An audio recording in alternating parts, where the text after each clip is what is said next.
In this video, we're going to consider what the term critical reading actually means and how academic theory can help us do critical reading.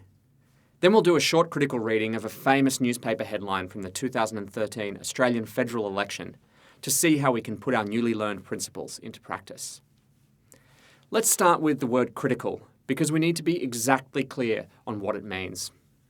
Critical comes from the Greek word kritikos, meaning someone who is able to discern, judge, and distinguish between things.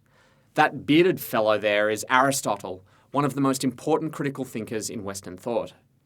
Aristotle wrote about a bunch of things, but he is famous for inventing new ways of categorizing objects and for his analysis of Greek plays. In short, Aristotle was one of the first great critical readers. As you should be able to see, being a critic doesn't simply mean pointing out what is good or bad. Think of film critics you might have seen or heard, like Margaret Pomerantz and David Stratton, hosts of the recently ended Margaret and David at the Movies on SBS, or Mark Fennell on Triple J. Film critics aren't only meant to tell you whether a movie is good or bad, they also need to tell you why. They need to provide context for the film. What other movies is it like? Does it relate to the contemporary culture in some important way? What artistic decisions has the director made? What are the performances like? And so on.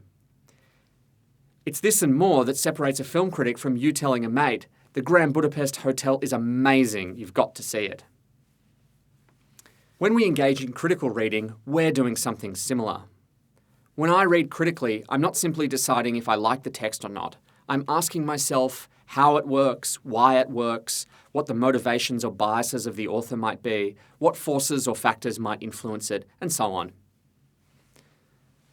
Now, I'm going to move on to an example in a minute or two, but first, a word on theory. Theory can be one of the most intimidating aspects of studying at university, and sometimes it can seem irrelevant. But it doesn't have to be intimidating, and it is always relevant.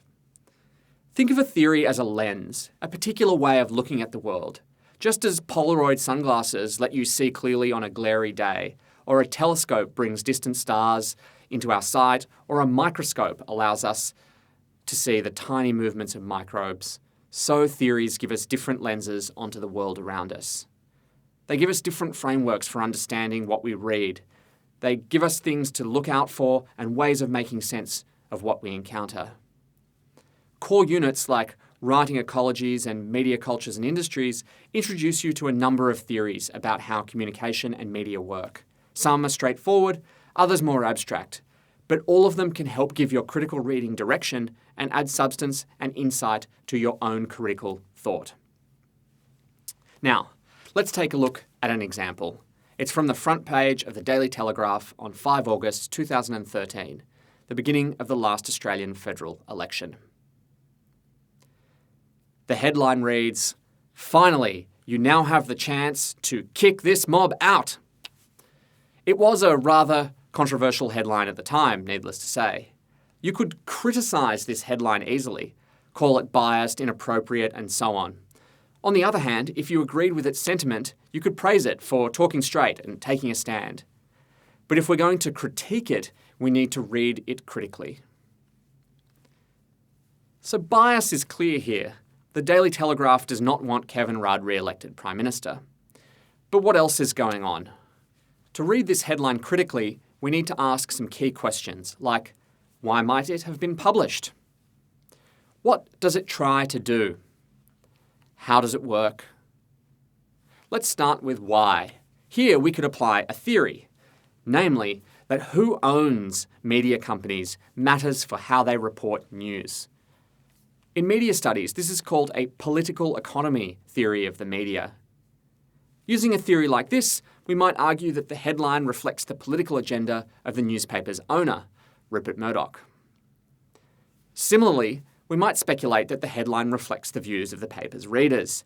Maybe the editors want to sell lots of newspapers by giving their readers what they want. Both of these readings are plausible, and both might well have elements of truth to them. There might be other reasons too, but let's move on to the next question. What is this headline trying to do? Kick this mob out leaves little room for a misinterpretation. But if we delve below the surface, we can see that the headline isn't simply urging its readers to vote out the Rudd government. It's trying to frame the election itself, not as a choice between one side and another, which is usually how news media depict elections, but as an opportunity to get rid of the existing government. Recognising this framing of the election is another reading informed by theory. This time, a theory about how news media set the terms by which issues and events are understood. In short, how they are framed. Next, we need to ask how the headline works. Layout is a good starting point. Kick this mob out is in huge print and all caps, strong and determined. Rudd looks pleading and slightly pained, not prime ministerial. Here, the specific choices of language are crucial too. People get kicked out of pubs and parties for misbehaviour, and the word mob suggests an unruly, thuggish group. The language here is disparaging and almost contemptuous. It's meant to evoke emotion in the reader. Then there's the lead-in. Finally, you now have the chance. This is carefully phrased too. Finally implies that you, the loyal Daily Telegraph reader, have been waiting a very long time for this opportunity. Then chance suggests a moment to be seized. Who knows when your chance will come again? So by asking a few simple questions and applying some basic theoretical concepts, we can do some solid analysis of the text. You'll need to do analysis like this a lot during your studies. Perhaps you'll need to break down newspaper articles or headlines or press releases or advertisements or collaborative digital writing apps. The theories you encounter will help you, and that's a big reason why theory is worth the effort. But so will learning to adopt a critical position, to ask what is going on below the surface. So, to summarise, critical reading involves discernment, judgment, and evaluation. Theory gives us tools for critical reading. Critical reading requires asking the what, how, and why of texts. And critical reading gets below the surface. In the next video, we'll turn our attention from case study examples like this one to the critical reading of more academic texts. We'll develop some specific tools that you can use and apply them to one of your readings for media cultures and industries. See you soon.